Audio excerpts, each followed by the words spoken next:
미성년자를 포함해 수십 명의 피해자를 협박해 음란 동영상을 찍게 한 뒤 피해자들의 개인정보를 쥐고 빠져나갈 수 없게 만들었습니다.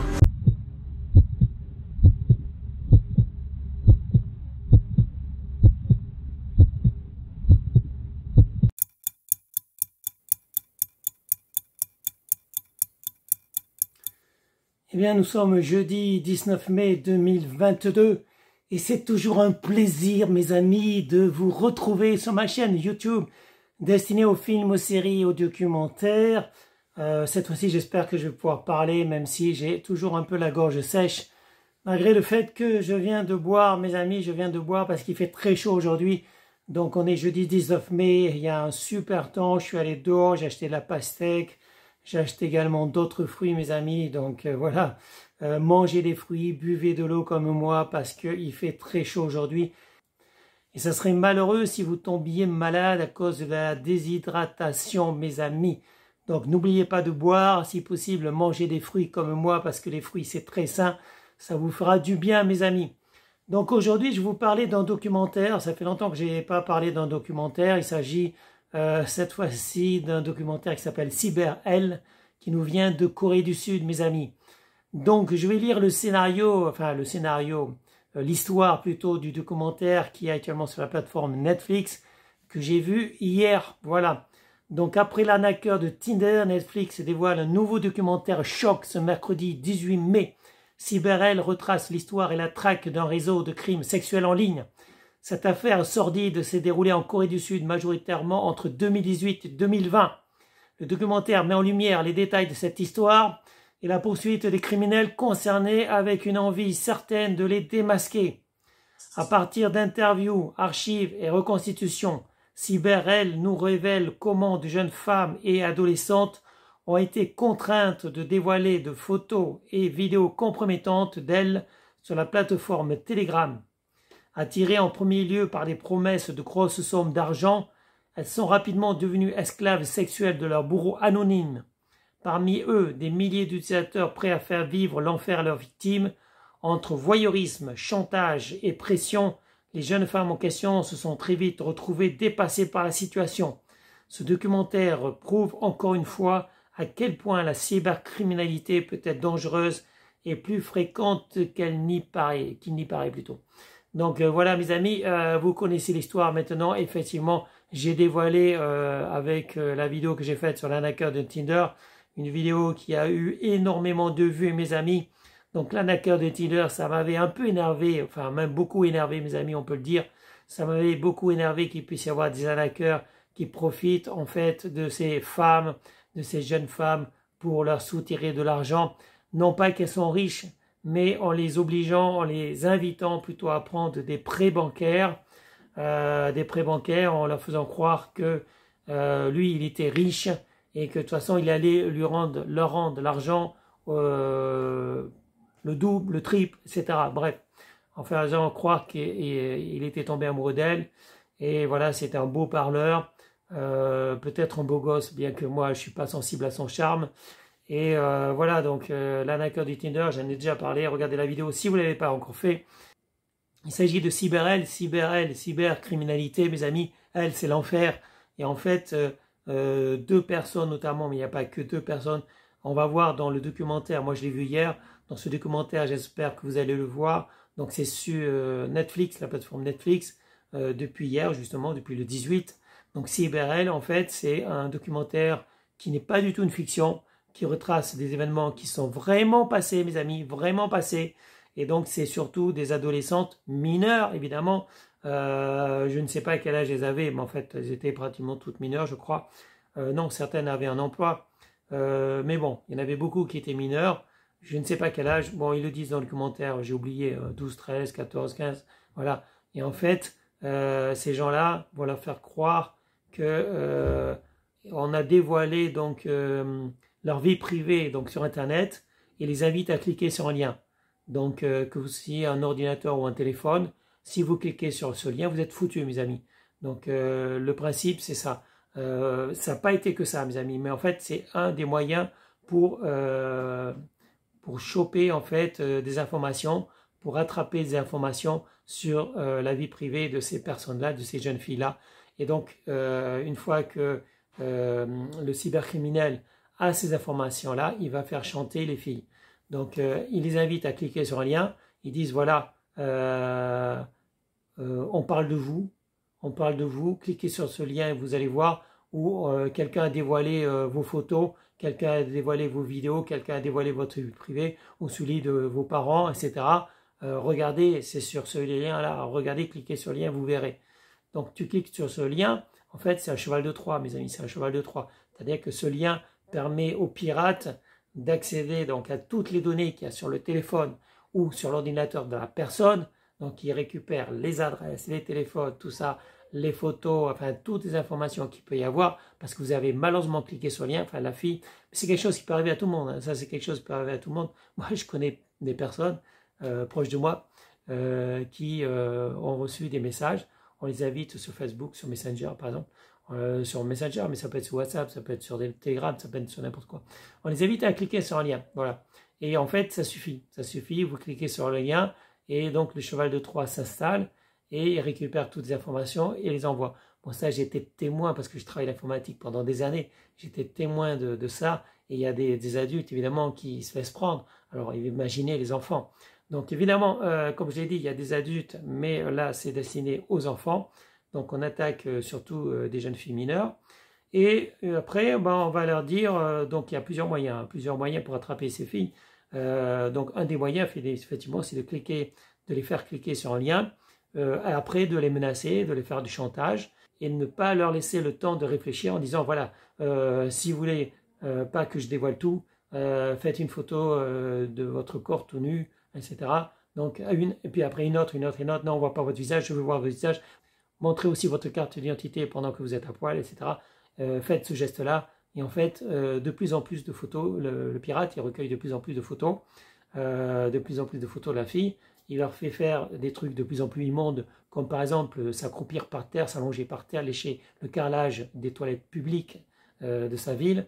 Voilà, donc toutes les choses dégradantes que vous pouvez imaginer en fait, parce que je vous laisse imaginer toutes les choses dégradantes qu'une fille peut faire, comme par exemple se mettre des crayons dans son sexe, donc se mettre des crayons, des stylos dans son sexe, etc. Enfin, tout ce qu'il peut faire. Et en plus, il partage ça avec d'autres personnes. Donc, ils sont des milliers, en fait, sur des forums privés, sur Telegram. Ils sont des milliers à assister en direct ou avec un laps de retard, de délai, en fait. Puisqu'en fait, normalement, sur Telegram, ça s'efface automatiquement après, les photos et les vidéos. Donc, eux, le pirate, il héberge ça sur un serveur.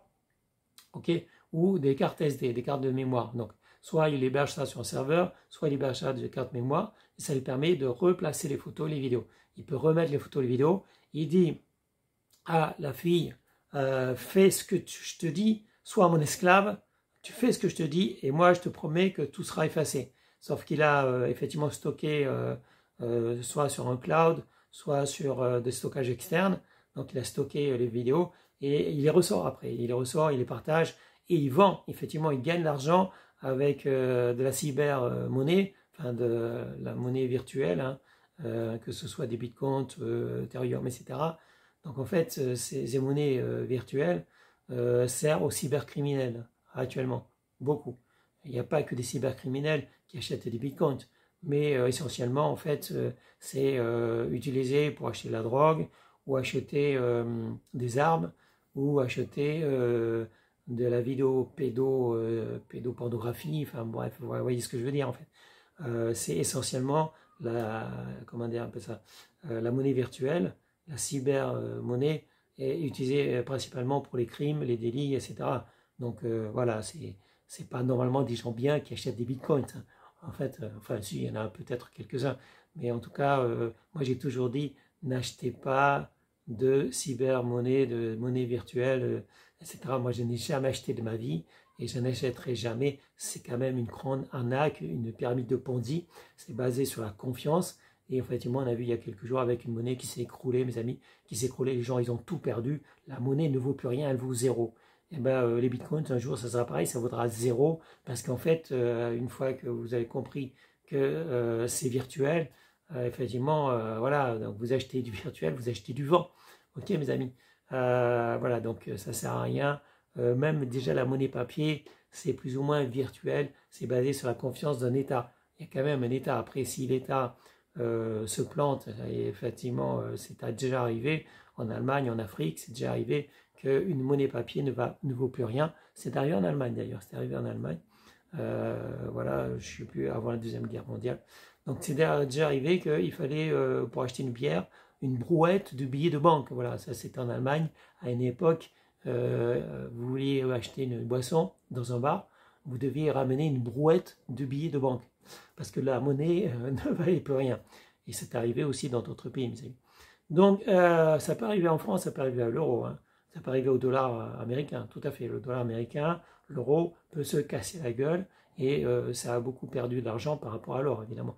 L'or étant une valeur refuge et à un moment donné, le dollar US, le dollar américain était basé sur l'or. Il y avait autant de dollars américains que l'or, mais évidemment, le dollar américain n'a pas pu suivre.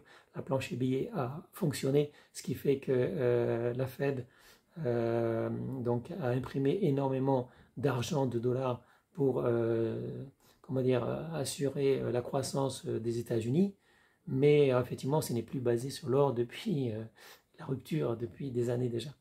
Et il y a des monnaies qui ont été basées sur le dollar américain, mais de toute façon, le dollar américain ne vaut plus grand-chose, mes amis.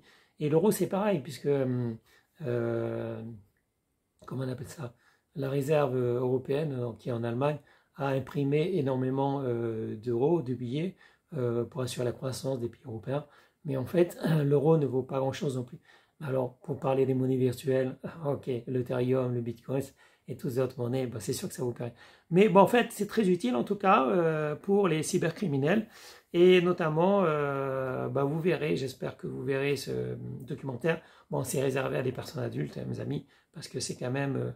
bon, c'est flouté, évidemment c'est flouté, donc vous n'allez pas voir des scènes de nu, vous n'allez pas voir des jeunes filles à poil, parce que tout a été flouté, mais tout est vrai, mes amis, tout est vrai, ils ont retracé, c'est un documentaire, et c'est vraiment bien fait. Qu'est-ce que je peux dire? Oui, c'est déjà arrivé en France, mes amis, ça c'est déjà arrivé en France. Il y a effectivement des policiers, donc un service en France qui est chargé de la cybercriminalité, mais ils ne sont pas si nombreux, voilà, ils sont pas si nombreux, et ils ne peuvent pas traquer tous les cybercriminels qu'il y a en France, surtout qu'il y a des cybercriminels qui travaillent dans d'autres pays. Si on veut travailler, c'est un mot un peu spécial, hein, parce que travailler, c'est pas vraiment du travail. Donc ils exploitent effectivement des hommes et des femmes français, mais eux résident dans d'autres pays, hein, soit des pays d'Afrique, soit des pays de l'Est, ou des pays d'Asie. Donc eux sont à l'étranger, et c'est facile, c'est pratique, parce qu'en fait, la police française ne peut pas poursuivre des gens qui exercent leur crime à partir d'autres pays. Voilà. Donc c'est très très difficile, pratiquement impossible. Voilà. Donc en fait, ces criminels savent très bien qu'on ne peut pas les trouver. Et si les Coréens avaient été malins, eh ben, ils auraient exercé donc, à partir d'autres pays, par exemple à partir du Vietnam ou de la Chine. Ils auraient pu très bien exercer en étant dans un autre pays et s'en prendre à des victimes de la Corée du Sud. Voilà, ça c'était possible. Mais bon, peut-être qu'ils n'ont pas été assez malins puisqu'ils ont fait prendre. Ils résidaient en Corée du Sud. Mais en même temps, c'était des gamins. Voilà, c'était des jeunes adultes qui étaient des cybercriminels, qui n'avaient aucune conscience, aucune morale. Voilà, c'est souvent le cas. Aucune conscience, aucune morale. Et pour eux, c'était un jeu, un moyen d'assouvir leur fantasme et de gagner effectivement des millions de won, parce que la monnaie en Corée du Sud, c'est le won. Donc ils gagnaient, en fait, c'est pas des millions, c'est carrément des milliards, parce que le won ne vaut pas grand-chose. Hein. Moi, je suis déjà allé en Corée du Sud. Le won ne vaut pas grand-chose, mes amis. Vous allez être surpris. Vous achetez un menu dans un fast-food, et en fait, dans un McDo, et ça va vous coûter des milliers de won. Vous vous dites, waouh, des milliers de won avec ma carte bancaire, mais ça va me coûter cher. En fait, non, mes amis, ça va coûter 8 € et quelques. Voilà. Donc, pour dire que le won ne vaut pas grand-chose non plus, mais il faut en avoir des milliers, des millions plutôt, des millions de won. Et eux gagnaient des milliards de won, parce qu'ils avaient des milliers de personnes dans ces forums qui étaient supprimés, mais qui recréent automatiquement. Donc, on parle de la énième chambre, puisqu'ils avaient des noms de chambres pour les forums. Des forums où ils partageaient les photos et les vidéos, et ils partageaient aussi les adresses des jeunes filles pour que les participants à ces forums puissent les violer librement dans la rue, puisque à partir du moment où tous ces pédocriminels en fait, qui participent à ces forums ont les adresses des jeunes filles et ont récupéré les vidéos, les photos, les vidéos de ces jeunes filles, ils peuvent très bien aller les voir dans leur ville. Ils ont le nom du collège ou du lycée, enfin le nom de leur école, et ils vont les attendre à la sortie de l'école et disant voilà, regarde, c'est toi là, ok, sur mon téléphone, regarde, c'est toi en vidéo, t'es à poil. Eh ben, si tu veux pas que je partage cette vidéo, tu vas faire ce que je te dis, ok? Tu vas venir, tu vas coucher avec moi, sinon, moi, je partage, j'envoie ça à tes parents. J'envoie cette vidéo à tes parents. Donc, en fait, c'est toujours basé sur le chantage, mes amis. Donc, tous ces criminels, ces cybercriminels, on appelle ça cybercriminels, en fait, vont utiliser des moyens de pression sur ces jeunes filles, parce qu'au départ, ils avaient peut-être que quelques petites informations grâce, donc, comme je l'ai dit, à un lien, ou grâce au fait que les jeunes filles, elles ont accepté des premières photos plus ou moins déshabillées en échange de promesses d'argent. Bon, ils ont dit, moi je fais du cinéma, moi je fais des vidéos, tu vas devenir riche, tu vas devenir une star, fous-toi à poil, enfin peut-être pas à poil, fous-toi en déshabillé, voilà, mets-toi en sous-vêtements, tu vas montrer comment tu es, voilà, ton corps, tu fais une petite tenue, bien déshabillée, tout ce qu'il y a de plus classique, ok. Et après, ça va aller toujours de plus en plus loin. Quand la fille refuse, et ben le criminel, en fait, va dire, ben, écoute, moi j'ai déjà pas mal de trucs sur toi, j'ai l'adresse de tes parents, tout ça, je vais l'envoyer par email à tes parents, ils vont être contents. Ton père va être content, ta mère va être contente de voir ce que tu fais, ok? Si tu veux pas que j'envoie, si tu veux que je détruise ces images, tu vas faire tout ce que je te dis à partir de maintenant. Et là, c'est un engrenage, mes amis. C'est quand vous avez commencé à dire oui à ce type de criminel, quand vous avez commencé, vous êtes monté dans l'engrenage, et là, c'est la folie, parce que ça ne s'arrêtera pas. Ça s'arrêtera au suicide de la personne. Quand la fille sera suicidée, parce qu'ils peuvent les pousser au suicide aussi. Ils peuvent très bien, à un moment donné, dire, voilà, tiens, toi, la police, par exemple, la police, ou les médias, vous avez parlé de moi, bah, pour la peine, moi, je vais demander à une de mes victimes de se suicider. Je vais la pousser au suicide. Je vais lui dire, écoute, si tu ne te tues pas, tu ne sautes pas, donc, je sais pas moi, de cette tour, ok, donc tu vas monter en haut d'une tour, tu vas te jeter par terre, enfin, tu vas te jeter donc, du haut de la tour. Et si tu ne le fais pas, ben, je vais tout transmettre à tes parents, tout transmettre à tes camarades de l'école, etc. Ils vont tous avoir, tu vas avoir la honte de ta vie, quoi. Tu vas carrément avoir la honte de ta vie. Tu n'as plus qu'une chose à faire, c'est mourir. Si tu ne veux pas que je transmette tout, tu vas mourir. Et donc, il les pousse au suicide. Voilà. Donc, voilà, c'est un peu ce qui s'est passé. Donc, il les pousse à commettre des actes de plus en plus horribles, de plus en plus atroces. Et puis, la fin, c'est quoi? C'est le suicide, c'est la mort. Donc, tous ces criminels, là, on en parle de 2 criminels dans ce documentaire. Mais bon, il y a eu déjà des cas en France, mes amis. Et tout ce que je peux dire, c'est que quelle que soit la bêtise que vous avez faite, vous avez cliqué sur un lien, vous avez envoyé des photos, ne cédez pas au chantage, mes amis. Voilà, ben, quelqu'un vous a vu à poil, c'est pas grave, je veux dire, vous êtes pas moche.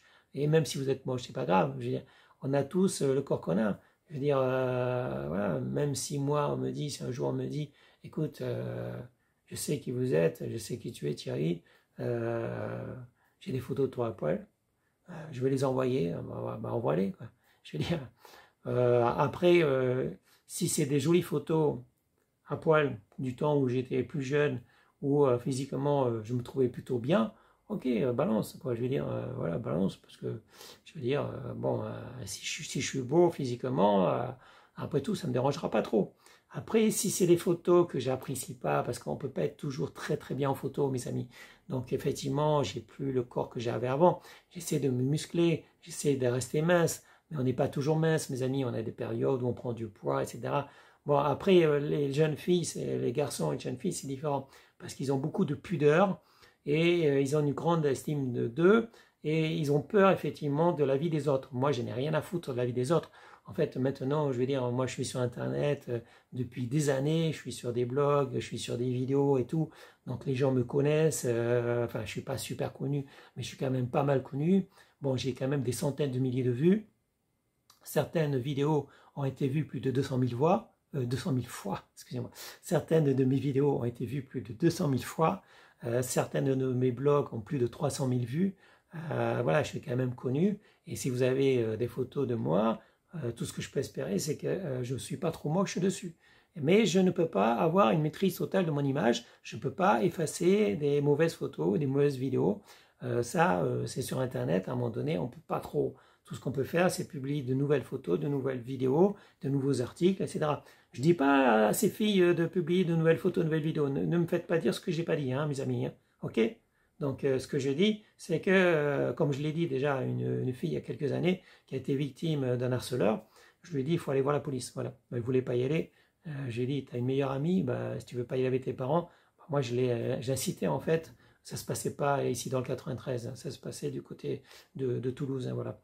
Mais en fait, elle m'a contacté parce que je travaille, j'ai une association en fait pour comment dire, la visibilité sur Internet. Et donc cette fille m'a contacté pour me dire qu'est-ce que vous pouvez faire pour moi, qu'est-ce que vous pouvez faire pour m'aider. Moi j'ai été victime d'un harceleur. C'était pas sur, c'est quoi, c'est pas sur WhatsApp. Non, c'était pas sur Telegram, c'était pas sur WhatsApp. C'était sur un autre outil en fait que j'utilise pas personnellement. En fait, c'est un autre outil sur le téléphone portable, une autre application. Et ce gars-là, donc, qui est un mec du 93, un jeune mec du 93, il a demandé à la fille, voilà, déshabille-toi un peu. Et il a sauvegardé les images, les photos, les vidéos, quoi. Et après, il a fait chanter la fille pour avoir de nouvelles vidéos, pour qu'elle se foute encore plus à poil, etc. Bref, et à un moment donné, elle a pris contact avec moi, mais elle n'osait pas aller voir la police. Mais c'est vrai que la police, ça fait un peu peur, j'avoue, moi je suis dans la sécurité. Mais je comprends la peur quand ces jeunes personnes d'aller porter plainte à la police et la peur aussi d'aller voir leurs parents. Il ne faut pas avoir peur. Moi, j'ai toujours dit à mes parents, à mes enfants, excusez-moi, j'ai toujours dit à mes enfants, n'hésitez pas à me dire quoi que vous ayez comme problème, n'hésitez pas à venir me voir, on réglera ça ensemble, on verra ce qu'on peut faire, ok? Donc, ce que je veux dire, c'est qu'il faut que aussi les parents soient très ouverts avec leurs enfants, que ce soit un garçon ou une fille. Donc, une fille qui se retrouve dans ce cas-là, il faut qu'elle n'ait pas peur d'en parler à ses parents. Et si elle a peur d'en parler à ses parents, il faut qu'elle en parle à une copine, à un ami, à une copine, etc. Ok? Il faut trouver quelqu'un à qui parler. Moi, il y avait une fille de Toulouse que je ne connaissais pas. Elle s'est dit, je vais en parler avec Thierry Kuhn parce que il est connu sur Internet, il va peut-être pouvoir m'aider, etc. Ok? Il faut trouver quelqu'un. Après, mon problème, c'est que je suis au Bourget, je suis dans le 93, je ne suis pas dans, je sais pas que c'est département 34 ou je sais pas quoi, enfin du côté de Bordeaux-Toulouse, j'habite pas là-bas. Donc, évidemment, je lui ai donné des conseils, elle a discuté, et elle a fini par aller voir la police. Ok, l'affaire s'est réglée, ils ont porté plainte et tout ça, ok. Moi, je connais le gars, voilà. Mais j'ai pas pu m'en occuper personnellement parce que d'abord, le gars, il est dans le 93, je sais où il habite. Mais voilà, il n'est pas dans le Bourget, hein, je ne le connais pas personnellement. Et c'est mieux que ce soit la police qui règle ce genre de choses. Elle est mineure, hein, c'était une gamine, hein, je veux dire, l'affaire dont je parle à Toulouse, hein, c'était quand même une ado de 13 ans, je crois, 13-14 ans, enfin je ne me rappelle plus. Bref, passons. Donc, ce que je veux dire, c'est que toutes ces jeunes filles, quel que soit l'âge qu'elles ont, il ne faut pas qu'elles aient honte. Ok, même si elles sont faites avoir, même si le cyberharceleur les menaces de tout, même si elles ont fait des trucs assez moches, on va dire, assez moches ou assez dégueulasses, on va dire. Mais écoute, c'est pas leur faute, c'est des victimes, ok, d'accord. Donc c'est pas leur faute, c'est simplement des victimes et le coupable, c'est pas elle. Le coupable, c'est le cyberharceleur, celui qui a fait du chantage. Parce que quelqu'un, par exemple, qui fait l'amour à quelqu'un de majeur, qui fait l'amour avec quelqu'un de majeur, c'est tout à fait normal, mes amis. C'est des choses normales. Ça, voilà, il n'y a pas eu de contraintes. C'est quelque chose de normal.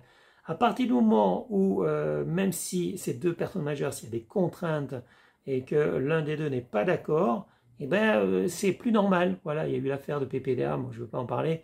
Mais effectivement, j'ai vu ça. Il y a eu un documentaire, enfin, pas un documentaire, aux actualités. C'était aux actualités. Il y a eu 20 femmes qui ont porté plainte contre un présentateur de télévision sur TF1.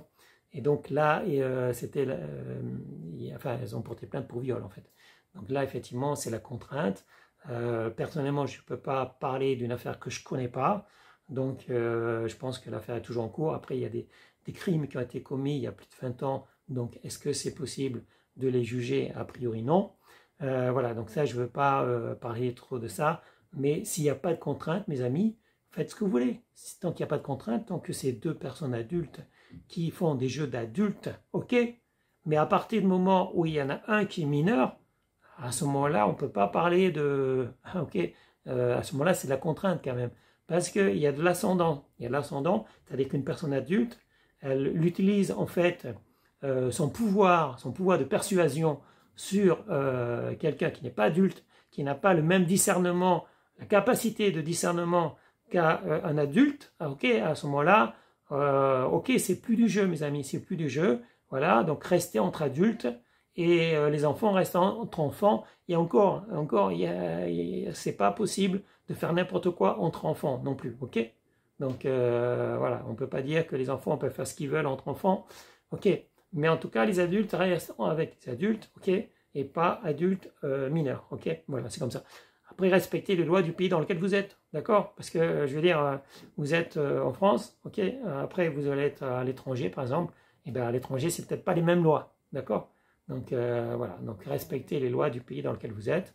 Essayez d'avoir de la morale quand même, ok? Je sais que c'est un peu difficile en ce moment parce que les gens ne savent plus où ils sont. Les hommes ne savent plus s'ils sont des hommes ou des femmes. Donc, maintenant, il y a un troisième sexe. Il y a des gens qui sont plus binaires, qui sont ni hommes ni femmes. On ne sait pas où on vit. Il y a des changements de valeurs et tout, ok? Donc ça, c'est un peu difficile. Je comprends que les hommes se sentent perdus. Les hommes ne se sentent plus tellement hommes, les femmes ne sont plus tellement femmes, et on ne sait plus dans quel monde on vit. Mais essayez d'avoir la morale, mes amis. Essayez d'avoir la morale toujours, ok? Et essayez de faire des choses, comment dire, saines. Restez entre adultes. Amusez-vous bien, ok? Amusez-vous bien. Faites ce qui vous plaît avec la personne, si elle est contente, si elle est d'accord, si elle est d'accord pour faire les mêmes choses que vous. Voilà, ok? Bon, je pense que c'est tout. Le mieux, c'est d'aller voir le documentaire Cyberelle à réserver à des personnes adultes, effectivement, Cyberelle. Donc, si vous êtes sur Netflix, je ne sais pas s'il y a des moyens de protection pour éviter que des mineurs tombent là-dessus. En même temps, je ne sais pas. Ça pourrait être intéressant que dans les écoles, ils parlent de Cyberelle et ils mettent en garde les adolescents. Voilà. Je pense que les enfants devraient être au courant qu'il y a des risques, qu'il y a des dangers à écouter ou à faire ce qu'on leur dit de faire et à ne pas subir les menaces, les chantages. Okay? Donc je pense qu'il y a une éducation à faire aussi du côté des enfants. Et ça sera tout, mes amis, parce que je n'ai pas envie de m'énerver. Donc il fait beau aujourd'hui, je vais terminer cette vidéo, je vais faire un montage après. Donc merci de partager cette vidéo, de liker si vous avez aimé. Et c'est vrai que ça m'énerve un peu des fois ces documentaires. On n'est pas dans le film, on n'est pas dans une série, c'est de la réalité, mes amis. C'est la réalité, c'est pour ça que je suis un peu énervé des fois. Ok, allez, salut mes amis, je vous dis à bientôt pour une prochaine vidéo. Salut, ciao, ciao, bye bye. Eh bien, c'était une vidéo de Thierry Kums. Je vous remercie de l'avoir regardée. Je vous encourage à la partager. Je vous encourage aussi à vous abonner, à activer la cloche. Et je vous dis à bientôt, mes amis, pour une prochaine vidéo. Au revoir.